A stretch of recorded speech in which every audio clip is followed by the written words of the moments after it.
What's going on? Welcome back to the Blerd Beyond podcast. This is season 11, episode 6. Today we have the pleasure and honor having the creator, the writer, and the artist of Indigo Clan. If you don't know, now you know. Yes, sir. If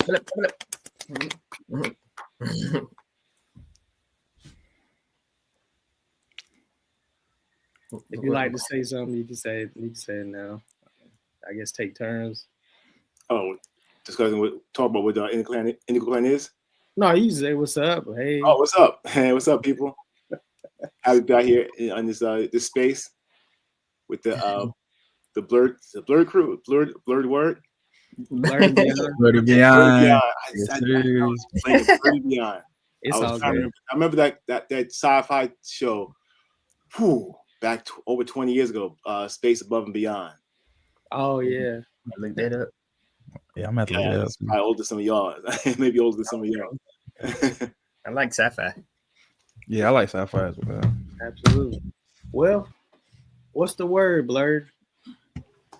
The Blerd word of the day is Lagaria. It is a medical term. No, I'm sorry. Lagaria. That's how you pronounce it. Lagaria. All right. Like diarrhea of the mouth. That's how I remember it. It's diarrhea of the mouth. Because that's what it basically means. I'm gonna tell you why. It's a medical term that describes excessive and often incoherent talking. So basically, when a person is like long-winded and just saying stuff that don't really make sense, it's similar to having diarrhea of the mouth. So, okay. Lagaria. Lagaria. Can we do that on this show? Hey, Yes, just let it out. Sometimes. shoot, they do it off the show.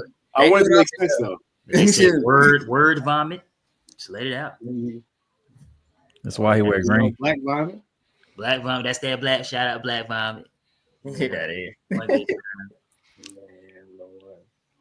Anybody got any hot topics? I only got one so far. Nah. No, sir. Go ahead. You got the flow. All right. Oh, well, no, I got two. Shout out Janelle Monáe. You know, she got the Beetlejuice costume already. You know, she likes to do her Halloween thing. I guess, you know, put on for us. Because, you know, Heidi Klum be putting on. So, hey. Shout out to her. Yeah. There's been a picture posted on the set of Samo Lives. It's starring Anthony Starr and Kelvin Harrison Jr. in New York City. It's about John Michael Basquiat, you know, the early years. So it's beautiful. The images, like, so he looked like Kelvin looks like he definitely can pass as him. Because, you know, sometimes with biographies, they just put anybody. Shout out Lifetime. Yeah. Shot. It's crazy. Nah, because Lifetime Movie Network be just putting anybody. You know how they did with Aaliyah. They had Timbaland and Missy Elliott played by anybody. Yeah.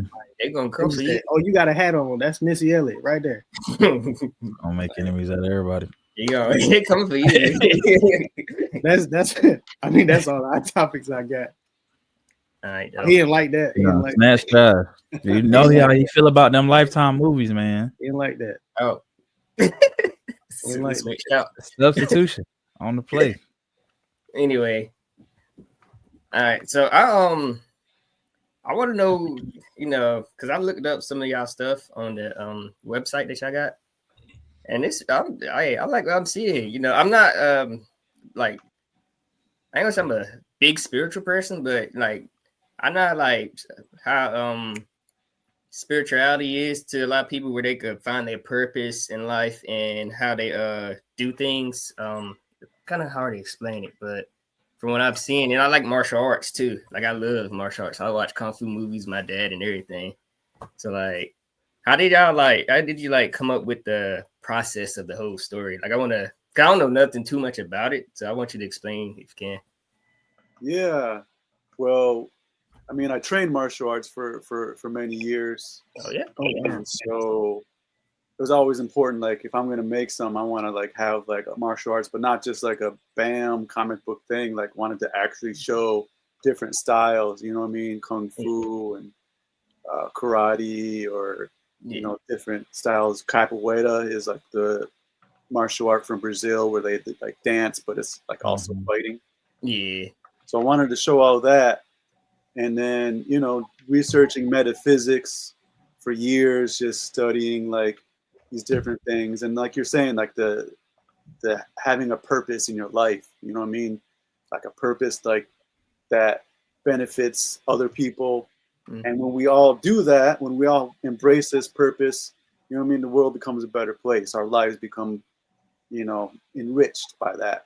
And so I really just wanted to create something that had those two concepts. So it had action, adventure, you know what I mean, Black and indigenous people of color, like doing cool stuff. And then also like some deeper meaning behind it. So it's not just another comic book. It's not just more entertainment. And it's not edutainment where it's like, oh, they're teaching me something. It's like, oh, there's actually a whole like vibe, a whole culture of like, you know, folks are awakening and just having more awareness and unity, you know, between all these different types of people from all over the world, just as like a mission of like, this is what we need in the world right now. We need more of all this. Yeah. World's in chaos right now. Yeah. We need something like that Definitely. to peace of mind and everything. Yeah, I like that because a lot of people have been asking for more Black and brown stories. So, I mean, it's a need there, and you're supplying it. So, how did y'all come up with the name? Because when I read it, I instantly think of Wu-Tang Clan. Yeah. Yeah, I mean, this is definitely inspired by Wu-Tang Clan. You know, Wu-Tang came out when I was a teenager, and it's like they just blew our minds back then. It's like, what is happening here? Like kung fu, like, you know, gangster, like what, you know?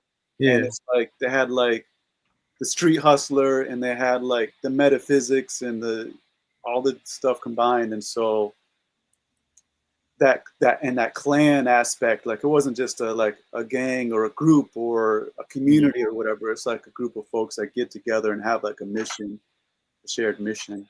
And then, you know, indigo refers to this concept of indigo children, which are children that are born with natural gifts, like born prodigies, or, you know, just folks that since a young age were able to tap into, you know, maybe their purpose or maybe like certain types of spiritual gifts. Like, and Stephen Harris, he's an indigo of illustration, you know. So he's been illustrating for like 30 years, for example. He's been drawing as a professional, and he's been drawing since he was a kid, right? So certain folks have that drive, or we activate it as we grow up. We're like, oh, like now I know, you know what I mean, what my powers are. So Indigo Clan is like the Indigo children grew up and formed a clan, you know, and then they go on this mission together. Dang, that sounds dope. So, if anybody else want to ask a question, no, go ahead. Go ahead. So, as the artist, like, how, like, I guess you bring the story to life, like from the words, like, how do you envision that? Well, Ryle has a script, and so I essentially just take the script. Of course, I read it, and I do sketches, and I do sketches. And just based on how the flow of the script goes, I just do. You know, well, comic book is more than just putting pictures in panels. It's a storytelling process. So I just make sure that you can read the story, at least get the main idea what's going on just by the story or the drawing I'm telling you on the page. And so when I do these thumbnail sketches, those small sketches, I give them to Ryle for approval to make sure it's going on the right direction. And I may do some developed sketches, which are a little more formed out, and let Ryle look at it and see if it's if it's going the right direction, if it's maintaining if it's true to the script. And then I'll go to the final drawings and again I'll give Ryle a look at it, see if it's all good. And then I'll do inks. And essentially how I do inks, I don't do inks in a traditional way. I just darken my pencils. I make my pencils really tight. So I darken them in Photoshop. I clean them up, add some blacks and tones to it, and then I give them to the colorist. Oh wow. Yeah, them colors was vibrant, man. Like, Oh yeah, I was like, Walt Barner. He's a brother out in he's when I first came across him, he was in Zimbabwe. He's from Zimbabwe. Then somewhere along the way he moved to South Africa. So he's out there. And this is with my partner who passed away. We were collaborating on a creator-owned book, and he was doing colors for that book. And that was back. We first met him. We never met him face to face, but we first came across him, or he first did work for us back in like 2012, 2013, something like that. And I've been working with him since then on whatever project I'm doing. I refer him to whether it's a project for DC Comics, another independent company, or individual. I usually refer Walt to color. ooh, So we've been a team for about 12, 13 years now. Okay. shoot, that's Bond right there. Has there ever been like a disconnect between the artist and the coloring portion, the art and the coloring portion? With Walt and I, no, not that. I mean, not really. I mean, if there is, there's nothing that can't be fixed or talked about. So I may say something like it. Maybe it'll work better do with this, or this color doesn't go with this, or it's just not the color that fits with the color scheme I had in mind. Okay. No, small stuff. That's very rare that's happened. And usually maybe it'll fall on the editor to say something. The editor sees something too. So it's more between me and Steven. That's where the fighting happens. Like, no, I'm just kidding. We work it out. And Steven, like he's given a very articulate way of saying what he does, but I put out some far out stuff in his comic. Like I'm writing it. I'm like, I don't know how Steven's going to draw this. So let me just put it in there. And he draws some far out stuff. These are the comics, by the way, that we're putting into one book. Ooh, so Indigo Clan clean, 1. Yeah, that's tough. 2. That's beautiful. Chapter 3. Chapter 4. And Chapter 5. And so, yeah, we're putting all these into one book on Kickstarter. It's live right now. And like, here's an example. I put some kind of far out spiritual stuff in there. She's in her astral body. She's traveling. That's dope. Mystic sites around the world. She's got like this, energy field stuff happening. I'm like, I don't know how Steven's going to draw this, but let me put it in there. And those are the easier pages. Those are some of the easier pages. But, oh, dang. With the effects, like the spiritual effects, or the say ayahuasca effects, or the sacred geometry effects that Ryle puts in there, I'll leave to Walt because it's a very color based imagery. So like that stuff right there. I mean, I'll draw it, and Walt adds some really crazy stuff to it. It's popping out too. Yeah, it is. Putting the black lines, making them colorful and adding glow and all those effects to it. He really brings stuff out. Yeah. I mean, a colorist can make or break a comic book, and they don't get enough credit. Shoot, because one time a colorist colored my stuff a while back, and I said, "Yo, am I that bad?" I was like, I'm better than this. And then someone else called this. Okay, it wasn't me. It was the colors. Oh my, that's crazy. it was wild like that. It's like, yo, I look like I've lost a step here. This is a few years ago. So sometimes and the colors may not be bad. It just could be a not a good fit. Okay. I've had that before as well. I've seen their work on somebody else. It looks great. It looks wonderful. And then when they're coloring my stuff, I said, I'm not really feeling it too well. It's not it. Yeah. It's funny how that works. Sometimes I can't articulate it. Yeah. So shout out to Walt Barna. He's definitely, one of the pioneer colorists out there right now. Who's like, he's emerging. He's up and coming. He was working with indie titles for a while, and now he's like working for DC and Boom Comics. Okay. And then just to show a little bit too, this is the kind of more of the action side of things. That looks so nice, man. Yeah. It's the details for me. Yes, yeah. So, what is it? Are any of the characters based off anybody? Yeah, I mean, really, it's like the comic and the characters are just based off even like my own life experiences, people I met that were like on some whole other type of vibes. Because, for example, for white folks, they're into like a lot of this spirituality out there, hippie stuff, Mm. and that's cool and everything. But like, I met some black folks and some, indigenous folks that grew up like this one, different folks grew up in the hood or these different type of places, but Yeah. they could like see auras and see chakras and stuff. Yeah. Oh So wow.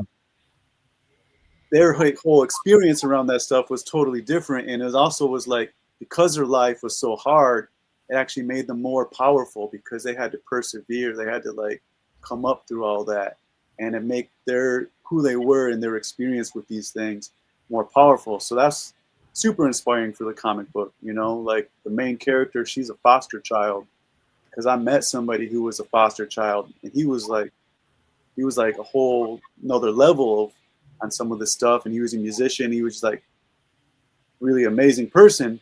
Yeah. He got that way because his life was so hard, and he had to really train and like do things in a way where he was able to come up out of that. And so that's one of the concepts in the comic book. Like, none of them had easy lives, you know what I mean? And they're from all over the world. There's folks from Oakland, California, from Brazil, from Sri Lanka, where there was a terrorist war, you know what I mean? Yeah. So, and then one of the characters, she's based off a friend of mine who was like basically a shaman, and like, she'd be doing like this shamanic healing and having these shamanic experiences where she's connected with spirits and stuff like that. So one of the characters is based like straight from her. Like, hey, I'm gonna write this character in this book. It's you, okay? She's like, cool. And I was like, what would you say in this situation where they're like standing on a beach? And she'd be like, oh, I would say the ocean winds are telling me we need to go to the mountain and do a ritual, da da da da da. So That's there's dope. that. So I kind of like, some of the characters are based on actual folks. Other ones I kind of just was inspired by, my own experiences and other different people, and I just kind of switch roles and stuff like that. That's what's up. Wow. Oh, we got we got to tell people what Indigo Clan is about. Give them a synopsis about what it is, what's about. Yeah. So you want to do that, Ryle? Yeah, I'll go first. Maybe we can both give our versions, because each version kind of is a different spin. So Indigo Clan is about a girl from Oakland, California. Her name is Deva, and she was born with these natural mystic abilities to see energy and chakras and these types of things. Mm-hmm. And then the reptoids try to come to and capture her. And so the Indigo Clan comes to save her from the reptoids. They train her how to use her powers. They go to find other indigos, and they go on a mission around the world to protect Earth's sacred energy. What's a reptoid? Yeah, so reptoids are they're demonic reptilian spirits that possess people, and they especially possess people that are in like position of power. They possess people that are based in anger, fear, hatred, lower, what we call like lower vibration type of mentality. Got you. Wow. Man, So, a lot of times, familiar. What'd you say? It sounds so familiar. Exactly. And a lot of times those type of people end up being cops or politicians and these types of things. So in the comic book, the reptoids are, possessing the cops, the politicians, the, different, folks in that kind of have authority. Mm-hmm. Okay. When I'm at conventions and giving a pitch to potential customers, I tell them it's a metaphysical martial arts action adventure featuring a group of young people fighting ancient evil, using their powers based off their culture and their spiritual beliefs. That sounds that sounds so crazy. So these are those reptoids. These are the reptoids here. This is from chapter 1. Ooh. So you can see they're like these spirits possessing people. Yeah. She, with her third eye there, she can see them. Most people can't see them. Yeah. Yeah. and then then the Indigo Clan comes, help her fight the Reptoids. Okay. Yeah. Now, if a Reptoid is possessed you, do they have like different abilities? Just curious, or is it like a enhancement to the person they're possessing? I mean, it's not explicit like that, but yeah, I mean, it makes them stronger. It fuels their anger, hatred. Okay. You know, those different type of lower vibrations, and they're the Reptoids. They're coming from another spiritual realm, another dimension, or something like that. So they're working together, and so because they're in positions of power, they're like, Gosh. and they're like taking over taking over the world essentially. Okay. I'll rock with that. Yeah. So, are tarot cards involved? What'd you say? Tarot cards. Not directly. Okay. But studying tarot cards is like tarot cards are showing like different archetypes, like different Yeah. types of people that we can become.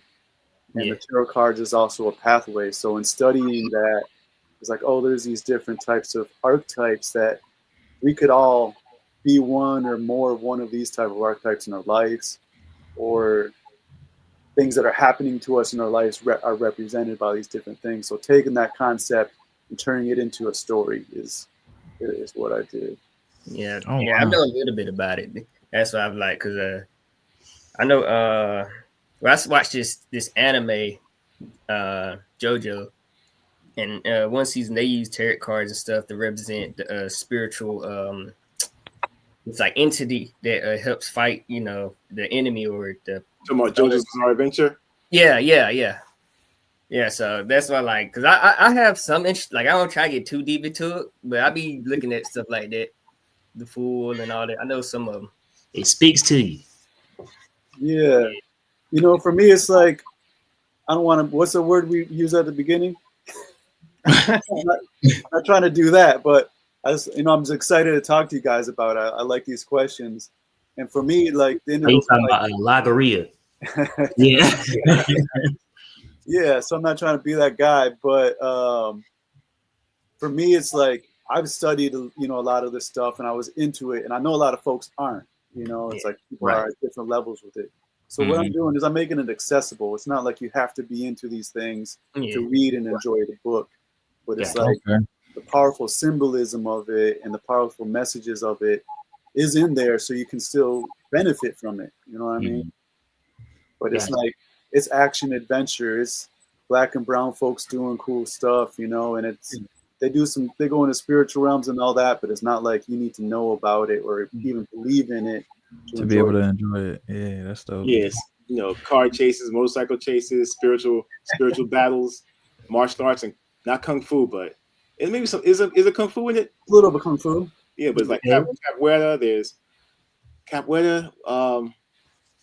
Some jujitsu. Is it jujitsu in there? Some wrestling. Jujitsu, capoeira. Ooh, I got everything in there. Yeah. If I get it wrong, Ryle will know. If I get it wrong. Yeah, like one of the characters, she was an ex-assassin, and then she became an Indigo, and so as she was an assassin, she trained all the different martial arts, all the different styles of kung fu. That's what's up. That's what's up. That's what's up. That's what I want to do. I don't know. How long did it take to create the comic? Like your first issue? Yeah, I mean, it was an idea that I had for some years. And, there's a lot of folks out there, I know, they want to create a comic book. Like, they have an idea or they started writing it, but they didn't. It takes a certain amount of, something to get past that point of turning it into something. And I was stuck at that point for a while.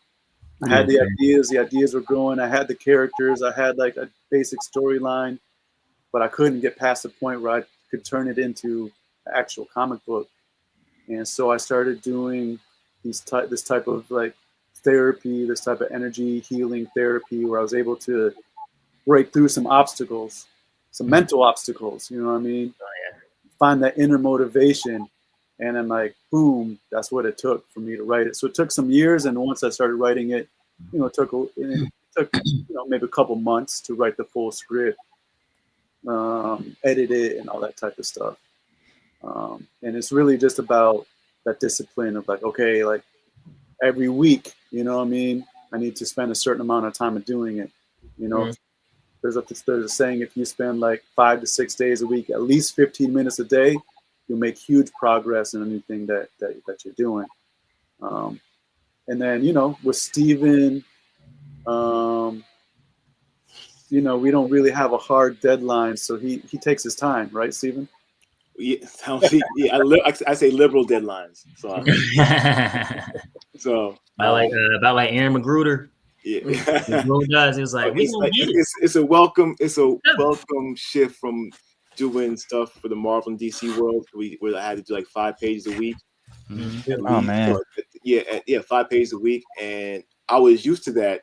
I was doing, because I've been doing stuff for the mainstream since the 90s. I've done work for Marvel, DC. I've been on a 5-page a week schedule. At one point, I was doing 8 pages a week for the company before then, but the pages 6 and 7 were always garbage. Because you was trying to meet the deadline. Yeah. So, I gotta get something in, man. So right. The last time I had like 5 pages a week when I was doing Michael Cray for DC Wildstorm back in 2017, 2018, and then in 2019, I met Rael. He contacted me through Instagram, and I've had projects with Rael and other people, and it's just been easier to work with more liberal deadlines than with Marvel and DC. I mean, and I'm able to put more work into it, more thought into the storytelling, more work into the drawings I do. So it's been a much easier workload, much easier process for me, and much more thoughtful process for me to work with since we met. Well, he first contacted me in 2019. So since 2019.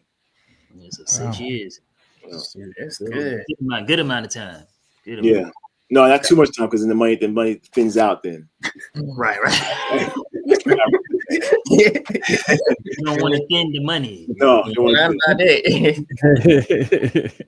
And plus, there's people working behind me. There's the colors. They got bills to pay, so I'm always mindful of that. Yeah. I mean, I'm not one of those people who say I work where I'm inspired, because it's not the type of business I'm in. There's deadlines to meet. There's people behind me, that got bills to pay as well. Yeah, it's like a pyramid type thing. Right? Yeah. Don't say pyramids. I'm about to say don't say. Scheme. The top is the only one making it. And look, it's funny. Y'all are saying colors, and I know you're describing like an actual position, a job, but every time I hear it, I think about when they call a person a colorist for like. So I'm just I gotta get that out my brain, because that's all colorism. Like this, like colorism, and he only like her because she light skin. He don't like colorists. You're actually coloring stuff. Yeah. Being racist, So no. Right. He was like, no, I'm gonna color this blue because. How about a huologist? That better. There you go. I like that. Huologist. Well, that's you like I'm a. You can't just talk to me. All right. Huologist. Oh my gosh. I know all the colors. No. I understand the reading rainbow. Right. So how y'all I ask people this just to see their reactions. How y'all felt about like y'all first feedback from the community, like from the fans? I want to hear from both of y'all. Like they talk about the writing, the art, like how y'all just felt. You have. I mean, you done shows in Oakland, right? You've heard people. Yeah. I mean, I get. That's what keeps me going is the feedback. From folks, because folks really love it. Even like anybody from a little kid who can barely read, to like, older person, meaning like my age, Steven's age, and everybody in between. It's like it's for everybody. Everybody resonates with different ways, and you know, especially Black and brown folks, we love seeing ourselves in these comics empowered with the power, you know, with the superpowers. Oh, yeah. And a lot of people like it because it's not just some far out there, like you have to go get gamma radiation or something to get your powers. It's like, you know, people can meditate and do some healing, energy healing, you know, emotional healing and all that type of stuff, and really activate the power. So it's like, and then the art, people love the art. It's beautiful. Like that, this cover that's behind Steven. I'm gonna pull it out here. I kind of like how it's complex but not too busy, if that makes any sense. Oh, that was deep. Well, you be dropping bars, man. Yeah, it's like people want to. A lot of people love this cover right here. You know, it's just, like, got a lot going on, but it's not too complicated, like you're saying. It's all the compositions I do, whether they're complex or not. It's about readability. It's like, you know, can you read what's going on the page? Mm-hmm. It's a very deliberate process. I mean, I went to school for it, so I hope it looks good. I was going to ask you, like, what inspired the whole, you know, drawing? And I mean, I know people from a youth age draw and things, but what made you actually say, I'm going to make this a career? Oh, wow. I've been drawing since I was like in first grade, right? I was just drawing, you know, scenes, crazy scenes, and then when Star Wars came out, I'm old enough to have seen Star Wars in the movies when it came out. Yeah. So that changed. I mean, I started getting involved. I started liking sci-fi, science fiction. Then after that, I came across anime. This is in the late 70s, early 80s, and so my favorite animation was Star Blazers, and that was another sci-fi thing. So I was a big space battleships, fighter planes type of dude.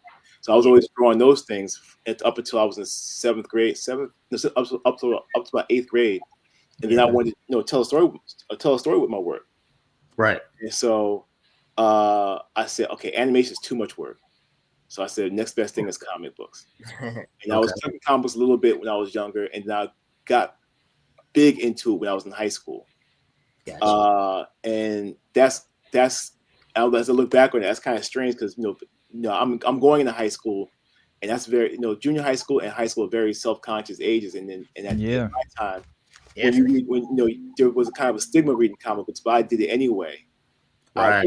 I read them, and I say, I draw. I guess maybe what got me over was because I was an artist. People gave me leeway into that or whatever. I don't know, but I felt I needed to collect comics in order to get a grasp of the human figure, because prior to that, I wasn't really drawing human figure all the time. I was just drawing spaceships and fighter planes and stuff like that, and laser beams and torpedoes. Yes. And so I started looking at comic books and started getting myself familiar with different artists, as well as the story and the writers that write the stories too. So I was collecting X-Men, Spider-Man, Fantastic Four, Thor. The collection just grew and grew and grew as I learned more about other artists. And my favorite artists became John Romita Jr., Garcia Lopez, Arthur Adams, Barry Wintersmith, Michael Golden, Larry Stroman. Became this later on during college. I became an assistant to Dennis Cowan, who was the founder of Milestone Media with Static Shock. And I was a student of Michael Davis while I was in college, just outside of college though. Mm-hmm. I was in a class outside of college that Michael Davis taught at a place called Children's Art Carnival in Harlem. And I moved to Harlem in '89. It's my third year in college. Grew up in Jersey, but so art has been always part of me.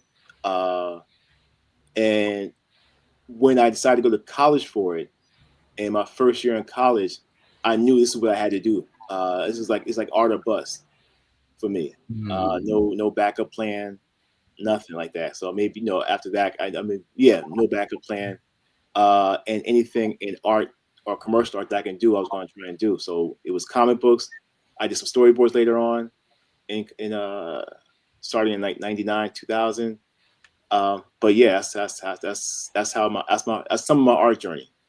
That's a journey. You got your ring. You Yeah. Right. I took took the licks and beatings I listened to people who my peers, my upperclassmen teachers. I mean, you gotta take critiques. Mhm. You gotta take the hits of someone saying, "Yo, what you drawing there? That arm, that's busted, man. You gotta fix that." You know, you gotta take the hard criticism. You can't be like, "Oh, but that arm is artistic. It's like my expression." No, it's not. It's wrong. You drew it wrong. You gotta fix it. Hey, I respect that. Yeah.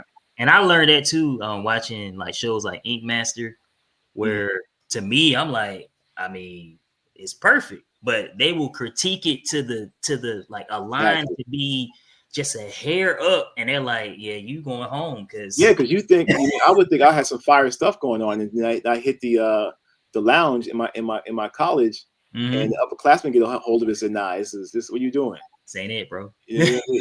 You gotta get somebody to humble you. This didn't stop. This didn't stop when I graduated. I mean, it went on to my first 5 years of being a professional. I was still being critiqued by my peers and maybe editors or someone. So it's an ongoing process. Right. You're never at a point where you can't get better. Exactly. Yeah. I like that. I respect it. For real. Need somebody to keep you grounded. And some of these new guys coming up now keep me grounded. So I say, I got to keep up. I got to make sure. I can't be like, I'll just do this and put it away unless it's the deadline. But I got to just still putting the work in. Super. And Ryan, I love to ask you exactly what was like the actual process to actually getting it published. Like what was that story? Yeah. After all the art's done, because I write the script, I give it to Steven, he does the art, I refine the dialogue in the script as the colorist is doing the coloring. Then when the script is all done, the colors are done, we give it to the letterer, they come in and put the word balloons in, and all the letters. So that's a whole process, going back and forth, dialing it in. It's pretty straightforward for the most part. And then finding a printer, that's gonna be professional, do a good job. So there's definitely a few options out there, and when folks trying to save money, it's like that's when it can get compromised. And the actual hard part for me of all this, the hardest part of this whole process and all these years of doing this is the marketing. Oh yeah, man. For sure. So it's like, to be a real publisher, it's like you have to know how to do marketing. You have to be able to get the books in people's hands, and that either means you're savvy on social media, you got money to put into advertising and marketing managers, or you got the network and you just know the people where to plug it in. Yeah. And so as indie publishers, we meet at doing Comic Cons. Steven and I meet a lot of indie publishers, a lot of folks who put out the comic, and you got to do the Comic Cons and find avenues for getting it in. You got to go to the comic shop, your local comic shops, and hey, here's the comic, and sometimes I buy it, sometimes I put on consignment. So it's really about getting it out there and these other ways where you don't have to put in so much footwork and all that, and it's a challenge, Yeah, and thank goodness for these conventions too, because if we just relied on going to the comic book shops, I mean that's a type of gatekeeper that doesn't really benefit us, because they're looking at the young white kid, as their market, and not really respecting the other market that's out there with women, with people of color in general. So with these conventions, I've been doing conventions since the early 90s, but since 2000, 2002, there've been more Black and people of color conventions and women oriented conventions and other other groups oriented conventions.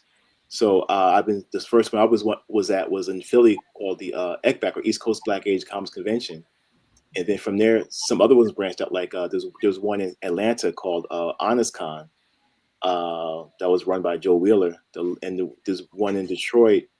There was two in Detroit. One by Andre Batts, and one by the late Maya Crown Williams called MechaCon. And then there was few in here in New York. There's a couple in New York. Was Ray Felix did a comic called Bronx Heroes Con.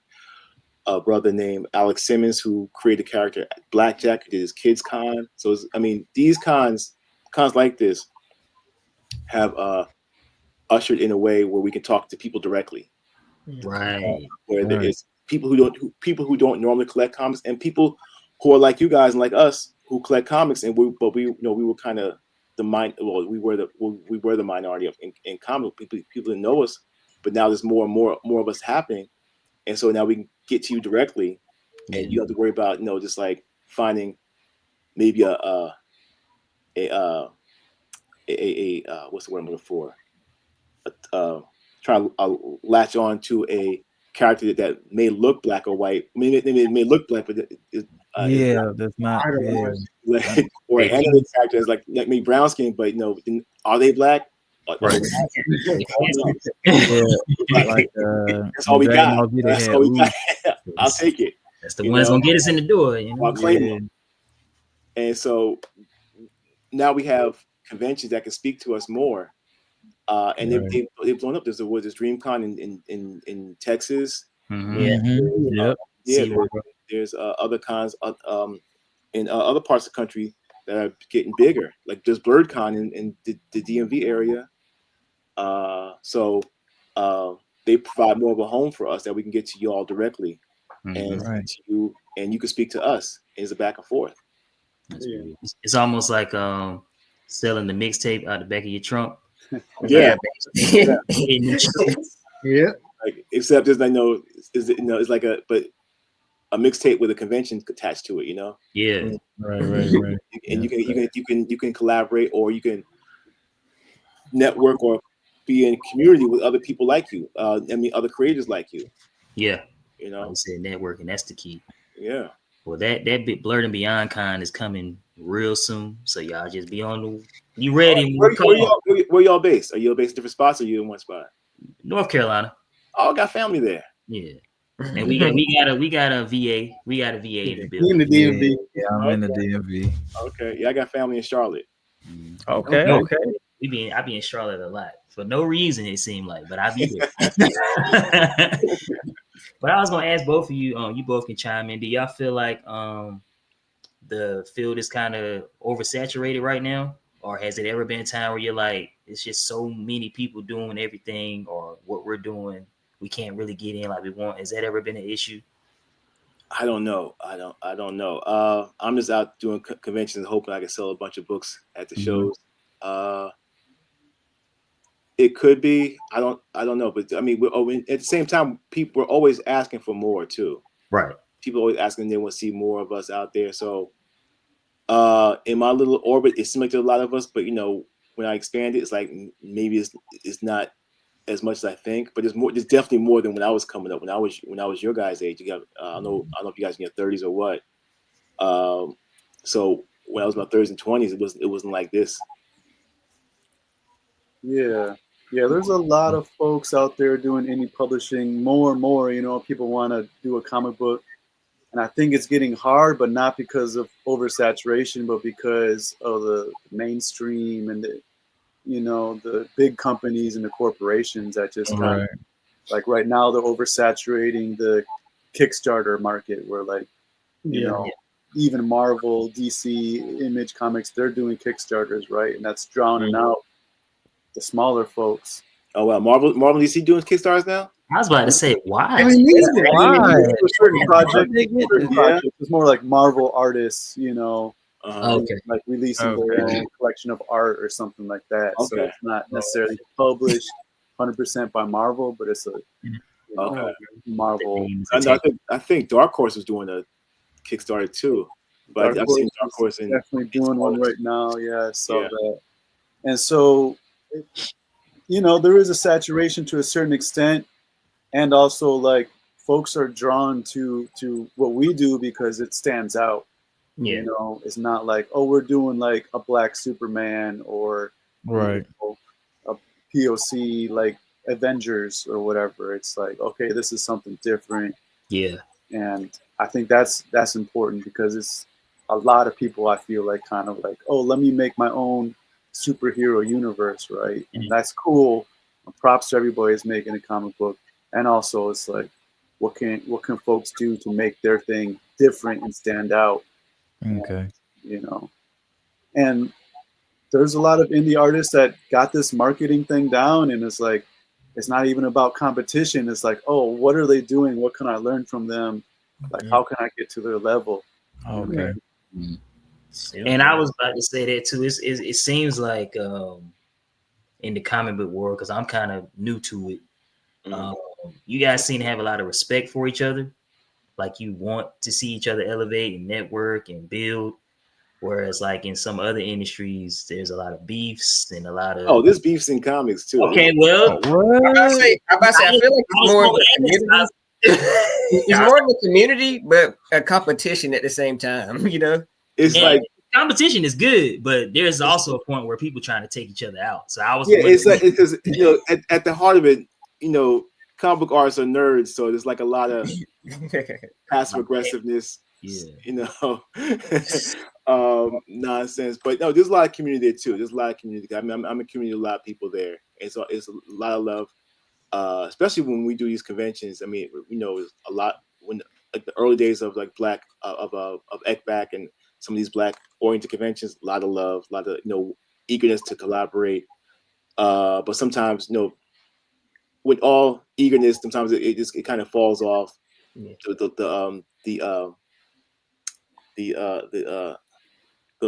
the word I'm looking for? When you have like the pleasure principles in your head. Like the dopamine and stuff. Yeah, the dopamine kind of wears off. Okay. And so and then Janet Jackson. Yeah, dopamine wears off, and then that means when that wears off, that means that you have to actually put work and follow up come through, and that's where some that falls off sometimes. Yeah, okay. That makes a lot of sense. Yeah, that does. I got a question. Would you love to see like this the Indigo Clan get turned into a TV show or a movie or anything like that? Exactly what I was thinking. Yeah, I would love to see it happen. I don't know about all the work and money and investment that it would take to do it myself. Yeah. But the idea started out as an idea for a movie. Like, oh, I want to make a movie showing Black and brown folks doing this mystical stuff, showing some of these spiritual concepts that I'm experiencing and learning about, and that in an empowering way where folks like feel like, oh, like they got something out of it. But it's like I didn't have like $500,000 $1 million to do a movie, right? So I was like, okay, next best thing is a comic book. I can show this stuff, and it's something I can even like if I had to like draw myself. But I wasn't all the way ready for that. So I was able to save up some money, invest into it, get it going, type of thing. Shoot, I hope it does, man. It looks good. Like it looks good. Really good. Like just imagine on the big screen, man. Shoot. Yeah, we actually, as part of the Kickstarter, we have we call it like motion graphics animation. So we took the images from chapter 1, and we we added, we took the pages and we cut it up and added layers. So it's like animation from the pages of the comic. And we had voiceovers, and we have Jabari Tawia. He's a Grammy Award-winning musician producer. So he like made music to go along with the animation. We did a soundtrack, this whole thing. So it's really cool. We also have like albums coming out that go along with the comic. So wow, music too.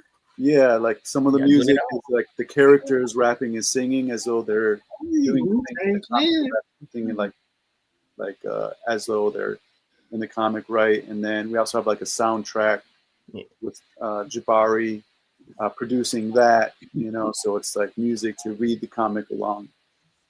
Hey, close enough. That's dope. We got our accolades too, because Indigo Clan was nominated in one of three Glyph Awards, right? And I as an individual have I've been nominated for like two I I'm losing my words all night, man. You good? All right. I nominated for 2 Eisner Awards for the work I did on Watson Holmes, and I received some Cliff Awards for my work on my co-creator-owned book, Jala, and Watson Holmes. Oh, And yes, so sir. so it's been, we got some pretty much, we got some pretty heavy accolades and awards and attributes to on this book here. Yeah, Yes, and yes, indeed. the animation I was mentioning, it won it was finalist at Afro Comic Con International Film Festival as well. So Oh, wow. the path to turning into animations there, you just need a few $100,000 to make That's it happen. all. That's it. Just a little bit. That's You all. know, Yeah. a small loan of. Hey, if it's Good to see meant to y'all be, forward. if it's meant to be, I feel like it'll be right there for sure. Uh-huh. I'm just glad you guys, were actually able to at least do like the music and the visuals and things, because that's how some people, that's how they like to look at it. So I'm glad you was at least able to do that. Yeah. Yeah, I'm a musician mostly. Most of my life I've been a musician. So, This man does it all. yeah, I'm about to say, for many years I was doing, producing and making music. And that's how I know Jabari. Mhm. He goes by Bars Makes Bangers. He's a producer. He's been engineering in this music industry for like 15 years, and so it was his idea to make music. He's like, we got to make music to go along with this comic book. Yeah. And so, yeah, it's like a multimedia experience. It's not just something you read on the page and you put down and that's it. It's like, oh, there's the music you can keep coming back to. Mhm. Comic book is something people want to read more than once, Yeah. So, And I know it's fire. I know the music is like that. Oh, shoot. that'll get me with nothing else. I did listen to one of them. It was on the website. It was a lady. It was a lady. She was singing oh yeah, about the laws or something. Yeah. The beat and everything. Yeah. I was like, okay, hold on now. Yeah, so I produced that beat. Jabari engineered that song, and that was my wife rapping and singing on that. Oh, really? Oh, Hey, wow. I gotta listen to that for real. I gotta listen to that. She got bars, man. She got bars. Oh. Listen to it. It's dope. It's dope, man. Shoot. It ain't nothing like Music. having a spouse that is also involved or like understands Yeah, the for real. art part of it all, like what it takes. That's beautiful, man. Yeah. That's beautiful. Oh, somebody sent a message here. What would be the genre of the Indigo Clan? The music, the genre of the music. I call it like mystic hip hop. I don't know what to call it. It's like It's one thing. Okay. All right, now. It's the hip hop. the rapping, the beats are kind of like trap influenced, but we add in some like world instruments on there, Mhm. and like the rapping and singing is talking about Indigo Clan stuff. So, It's a vibe, y'all. yeah. Hey, that's on my way to work. They're gonna be like, "Why you so happy?" Hey, mystic hip hop, baby. Say, better get on it. Yeah. Sorry. Music bring everybody, like, no matter race, ethnicity, anything, like it brings you together, like you don't even have to understand it, and then you just like, okay, I'm feeling, because like that's how I am with all types of music, like, because I really love music. Shoot, I be listening to freaking Korean, Japanese, hip hop, rock. I listen to all of that. So you see the K-pop animation on Netflix? Yeah. That took over the world, man. It did. That That's sounds taking good. over. They're gonna win some I love it, Grammys. though. I think they about to win some Grammys. Yeah. We seen it before it got popular. Right. But, Bandwagons. Hey, they had to show me it was good before I watched it. I ain't got no. I guess to like bring it to like a close. What type of like knowledge or like gems you could leave, or for upcoming artists or people that want to do what you're doing? Oh, well, try to get some training. if you have an idea, work on your idea. Depending on how far you are along in your artistic journey. If you have some skill and you already maybe halfway through, whatever that means, as far as getting your story out there, go to do the cons wherever in your area if you can, if it's possible. Try to have an online presence. Post as much as you can, and try to build a network of other artists and other people within the art field or within the comic book field, within the commercial art field, whatever you want to do, whether it's comics, concept art, video games. Try and get in that field and build a network around that. And there's plenty of tutorials on how to do stuff too. Don't just half step it. And like I said, try to get some real honest feedback on your work.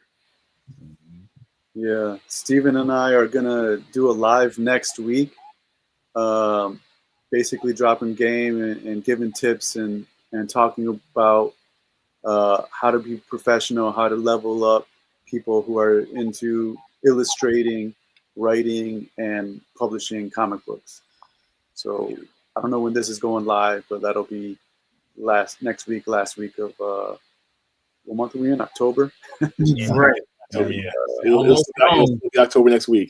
Yeah. So for me, it's like the advice I would give to folks that are aspiring is like, become self-disciplined. Like you have to lean into discipline around your art, your endeavors, and like be consistent with it. You have to have goals. And you have to have time frames. Like the art has to get good enough at some point. Yeah. Like Steven working in the art in the industry, he'll tell you like when he's working for the big ones, it's like his art isn't perfect, isn't how he wants to do it, but he's got a time frame, he's got to put it out. And as a artist myself, doing different types of mediums, I think a lot of folks get caught up in the perfection of the art. Like it has to be perfect, or I got to trash this and do it again, or it's not good enough. And it's like it's really about getting it good enough to put out and just put it out there and be consistently putting it out. And for me, like things I tell to folks that are like, I want to write a comic book, and like, what should I like? I got a 30-40 page comic book. I'm like, bro, put out 4 pages, like start simple and small so you can get it out there. It can get into people's hands. You can build the following. Like starting out with 33 pages like I did, it's like, that's a lot of work. It's a lot of time. Yeah. And every time it's like a whole, 6 months to a year before we can get another one out. For folks that are just starting, you have the option of starting smaller, getting it out, building that momentum. And then, as indie publishers, we got to do Kickstarters to like crowdfunding, to like raise the money and also get the comic out in people's hands, get people excited about it, get people to join, like build a community around what they're doing. Yeah, and speaking about being perfect, perfectionism or the perfectionist mindset is the death of creativity. It's death of creativity and death of progression. You got to leave yourself room for growth, to grow, and to progress. You want to get stuck and try to make something perfect, or be stuck on this one issue for like 3 years because you want to make it perfect, or 4 or 5 years because you want to make it perfect. There's no such thing as perfection. Right. You gotta allow yourself to make mistakes, to fall on your face, and to get better. Yeah. People are scared to make mistakes now. Yeah, and I can understand, especially in this world of social media where people get on you. Yeah. For this life, ready. There's a whole bunch of second guessers out there that haven't done what we're doing, what you're doing. So, don't be. You got to accept that you'll make mistakes and you'll fall on your face sometimes and learn from it. Yep. Big thanks. I did want to ask that. With you guys being in the industry, the time that you've been, was it difficult to transition from, like you said, having to publish it maybe through a newspaper or TV? Now here comes the internet, this whole new broad, expectation. Was it difficult to transition, or did it make things easier? The internet made things easier for me. I mean, before, back in the olden days, 1900s,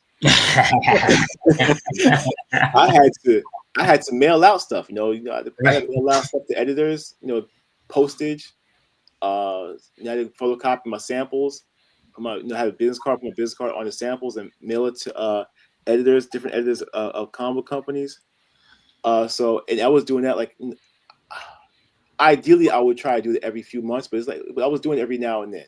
Mhm. But that cost, and and for the most part, they're not getting back to you. They probably take the envelope, throw it in the back of their pile, put it in. I've seen piles of envelopes with unopened samples. That's crazy. I mean, I was fortunate to know some editors at DC Comics. I worked there for 6 months on a program.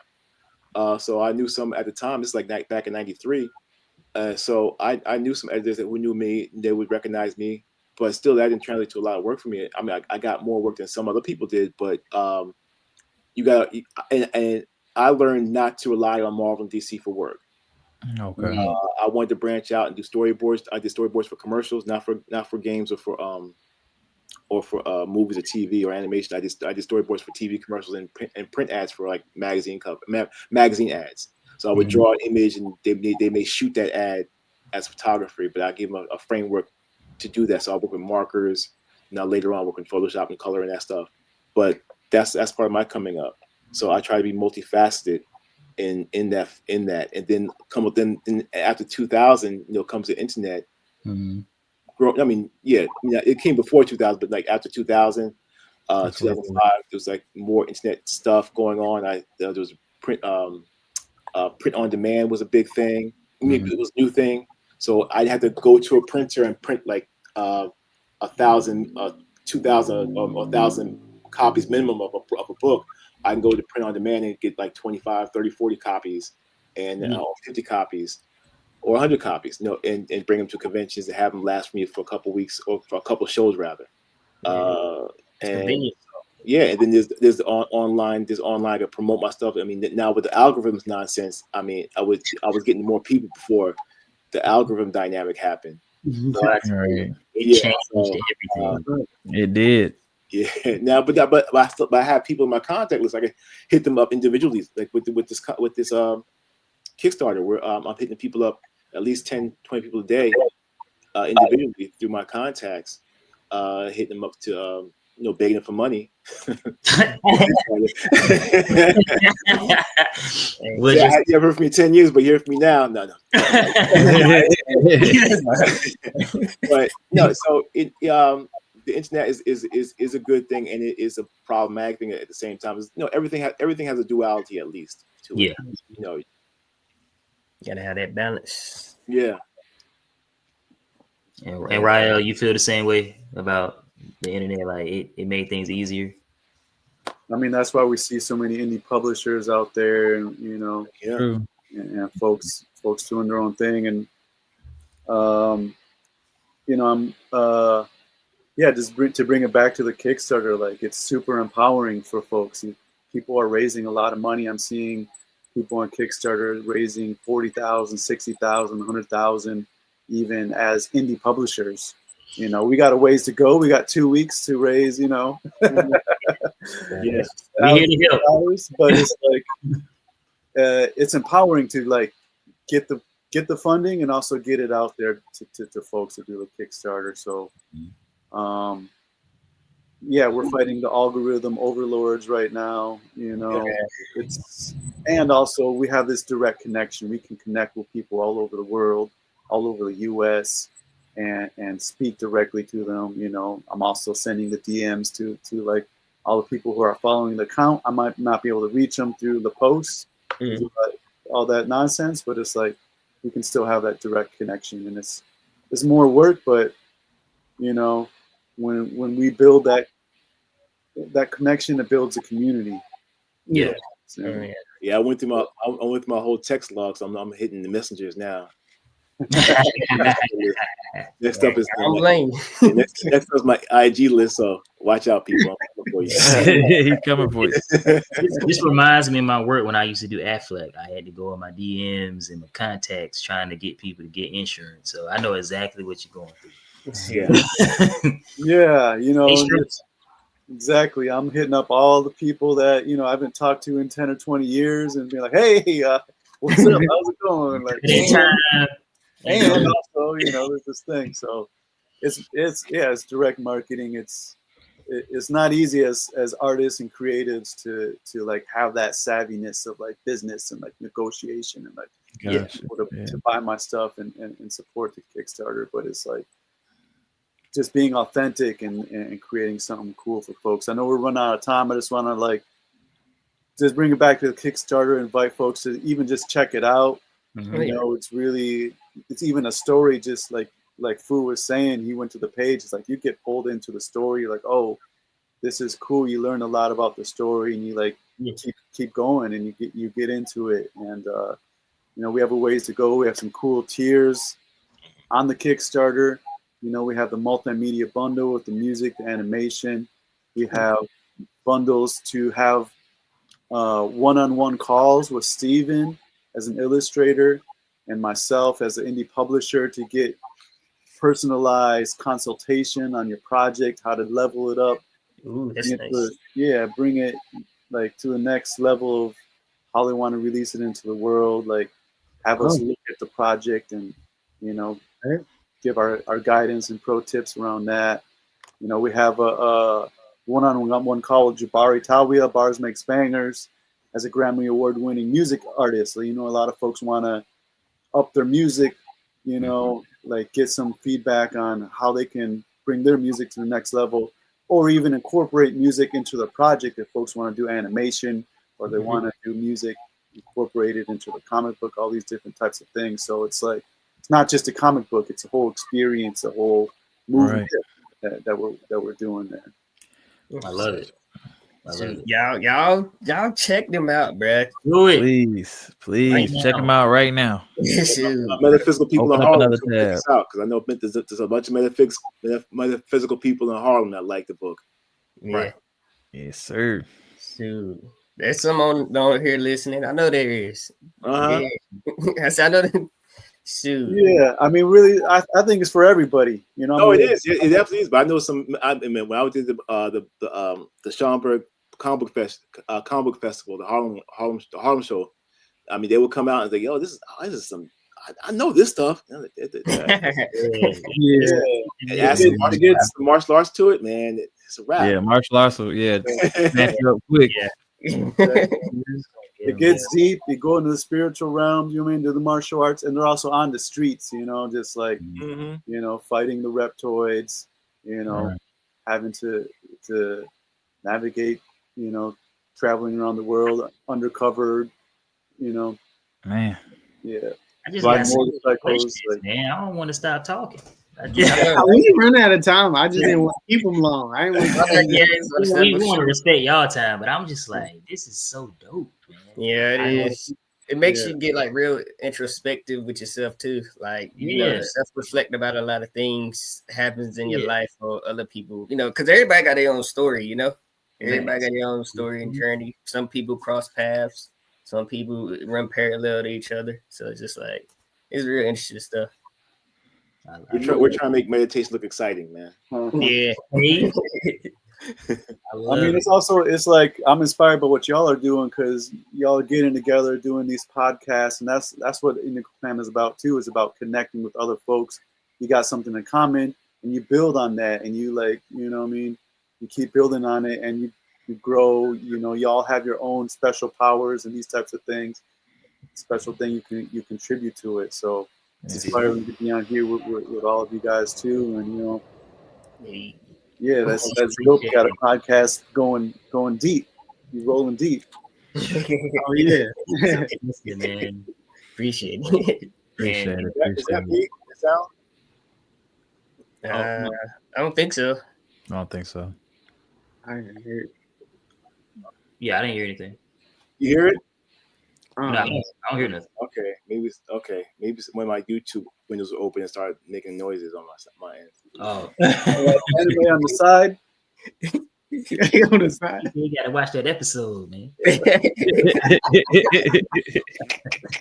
I don't know how that happened. Okay, I'm back. Gotta get that episode in. Was you trying to present something? Is it they interrupted me? No, I was trying to present anything. I was just something came on. Oh, I got you. Okay. It was like I had a YouTube window open, Yeah, YouTube with my YouTube windows are tabs, and somehow it just started playing. They just I don't know why. said, The ad played. trying to get Got that view. tired of being ignored. That's what that was. We They pissed gonna the play algorithm for you. off. Nah, Go somebody's here, trying to listen in on our conversation. They're trying to get deep. Oh. That's all that is. Hey, don't start that. Don't start that. Don't start Like, that. steal some ideas. I was gonna say that need to be a comic Man, book. trying to take his government job. You don't want to hear about conspiracies. Right. Have me looking at people funny and stuff. It was like, so I heard you last night, huh? Huh? Langley's watching. You want to talk about that conversation y'all was having last night? Just don't say nothing about me. You good? Don't say Oh, nothing you know about I'm name dropping you. You know I'm name dropping you. I ain't going through this by myself. They're gonna hit you with that code name Indigo. They're like, what are you talking about? We know what you. We know what y'all doing. We know over that. there. Was it Treadwell from Born Identity? Oh yeah. Yep.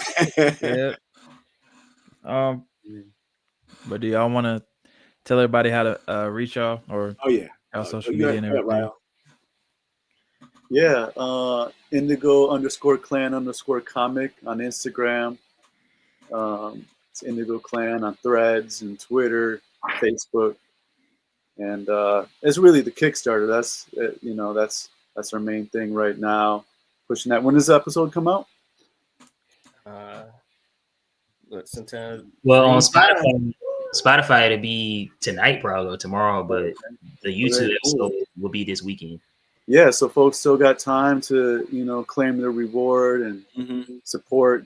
We call it join the movement, and help us grow this Kickstarter. Get not only just so like people can have something for themselves, but it's also like let's get this message out into the world. Right. Folks need this, especially right now. They need something that helps them to not only just escape from the world, but also like, oh, I'm inspired to go back out there and do my thing. Right. That's very important. Because a lot of times when I hear people say escape, I'm like, yeah, but we got to come back to reality. But what you just said was very important. Like actually bring something back to make things better. So that's beautiful. Yeah. And you guys can reach me or get see my work on my website at nstevenworks.com. You reach me at Instagram at nstevenharris, Facebook nstevenharris, LinkedIn, and maybe Blue Sky if I go on there again. It's just a lot to do, the social media thing to keep up with. Yeah.